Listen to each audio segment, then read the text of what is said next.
The next gun we're looking at here is the ARES AW338.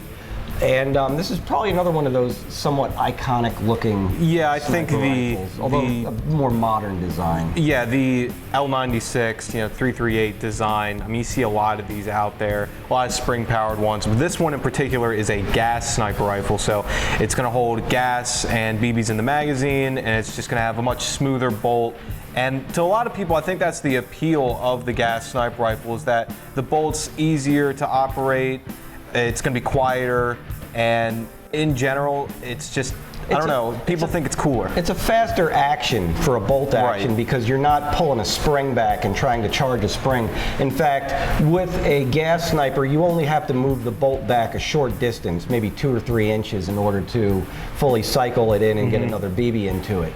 One thing to take into consideration, though, is it being a gas sniper, then you're kind of getting into the world of gas-powered airsoft guns. And if you know about handguns, the same principles pretty much apply, where weather is going to be a huge impact on the performance of your rifle, and just consistency in general is something you're going to be battling There's a number of factors with gas sniper rifles. Number one is going to be cost. You're going to have to buy gas every time you play, so you're probably going to drop about 15 bucks on gas every time you're going to use your gun.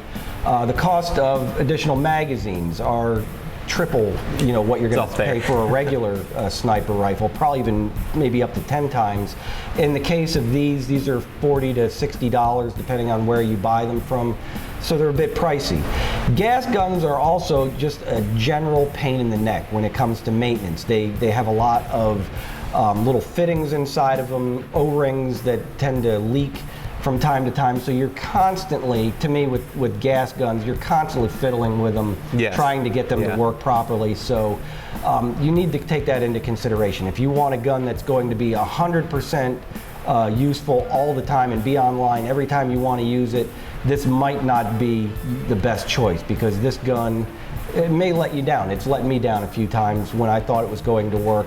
We've owned this for about a year now. We've had over that, maybe 2 years. It sat. It's just getting parts for it has just been a hassle. This is a gun that a guy brought in that he wanted us to sell it for him on consignment, and I had it for about a year, and people were interested in it, but because of the price on this gun, brand new, this is a $500 gun, and the fact that we had it with a scope and the bipod and extra magazines, the cost was just beyond what most people were interested in spending. So I ended up offering the guy a trade for a different gun so I could have this one, just because I just wanted this design in my collection. It does have some really nice features to it. It's just aesthetically a really cool gun. It has the folding stock in the rear. It has the monopod in the back adjustable of it. cheek and butt pad. But there's a couple of things you really need to know about this gun if you're considering it. Number one is buying anything from ARES. Trying to get spare parts for your gun is a frickin' nightmare. That's one of the major problems with this gun, is that if you buy it and you've got a problem, you're going to have a hard time getting replacement parts. One very important feature, if you ever buy one of these guns, that I try to tell everybody, is make sure you remember to withdraw the bolt before you drop the magazine. Or insert the magazine. Because the way that it works is the lips of the magazine, the main nozzle from the bolt fits through them. So if you try to pull the magazine out or put it in, you're probably going to rip the nozzle off. It's just a small brass nozzle. And I've seen that happen twice already, where guys slam their magazine in and broke their nozzle off of the gun. So the proper way to do it is withdraw the bolt to its rearward position and then go ahead and drop your magazine out of the gun, or insert it, either way. Actually, what happened to this, we had the same thing happen to another gun. We had sold a guy a gun. He did the same thing, broke the nozzle off of his.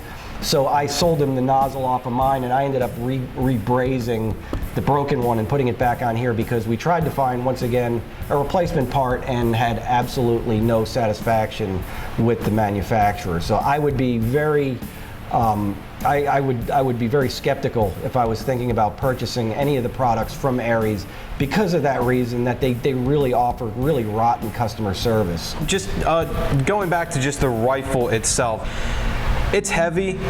The magazines themselves are heavy. You get a limited capacity. Again, you have to worry about gas. The weather, maybe you could say that's a little realistic because real snipers will take weather into account. But this, it's really not the same. If it's cold out, it's not going to perform the same. If you're under 50 degrees, this is going to be useless. I mean, if you're trying to be a sniper and trying to be serious, one of your biggest goals should be consistency. And I'm not saying every gas sniper isn't consistent, because I'm sure there are some that are very consistent, and even the new HPA ones that you can do, I'm sure they're very consistent. But this one in particular was not consistent at all. We had a 19-inch grouping with it. And that's with a replacement barrel. And it's one of those things when I get a gun and I test it out and we get really poor results with it. The thing in the back of my mind, is this just an anomaly that we just happen to get one really bad one, or is this a case of this is what you can expect with every single gun that comes down the production line? Given the cost of this gun, where you're looking at spending $500, I don't know that I'd want to gamble $500 on maybe or maybe not getting the kind of results.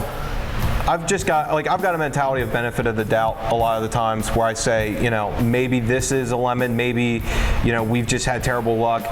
But when you're putting $500 on the line, you don't want to gamble on that, No, I could go up to the casino and gamble away $500. If you're a movie producer and you need an AW338 for your movie, and you're just going to be using it as a visual prop, this is aesthetically, this is fantastic. And it won't cost you nearly as much as an actual, firearm. Oh yeah. So in that case, I would absolutely, agree with using it. It does have all the functional parts and would make a great movie prop.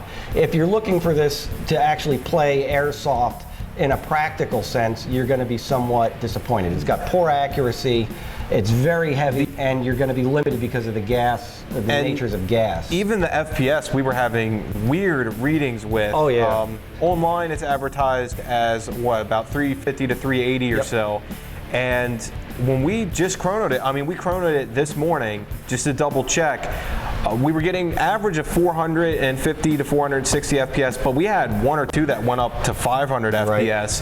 And again, our chrono could have read it wrong. I'm not saying that it's also symptomatic of gas too, where you charge up the magazine. Your first shot, you're going to get more power. It's going to be a little more powerful. And you're going to notice a roll off in it, where these electric and spring powered guns are going to be a lot more consistent, because the amount of gas pressure that's in the magazine is not going to be changing as that gas level goes down, unless you recharge your magazine with every single shot. Then you can be sure that you're going to get absolute consistency. In a sense, that's how HPA is so consistent. If you tap your magazine and you've got an air tank, you're really going to keep that gas level consistent. And you're just using air also. And that may be a consideration if you're thinking about buying this gun, to HPA tap it.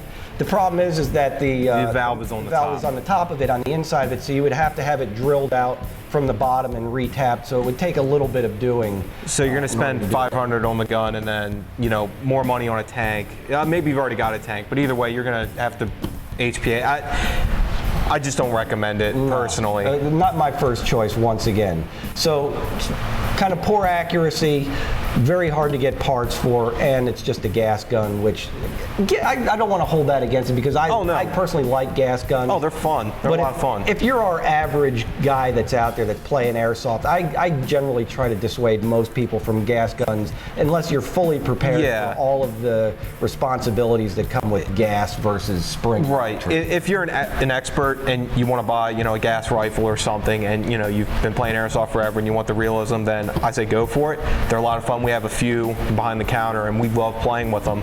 But if you're just getting into it, a lot of guys see the functioning bolt and they're like, man, I want that. And yeah, it's really cool to have, but we really discourage that just for your average Joe, that you're going to be. It's a lot of work. You're going to come back and probably be somewhat disappointed. So.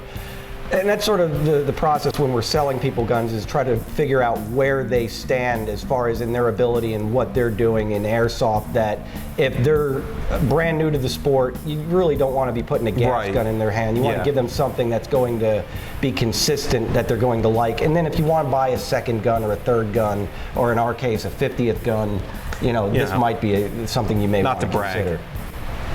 So that's that on this one.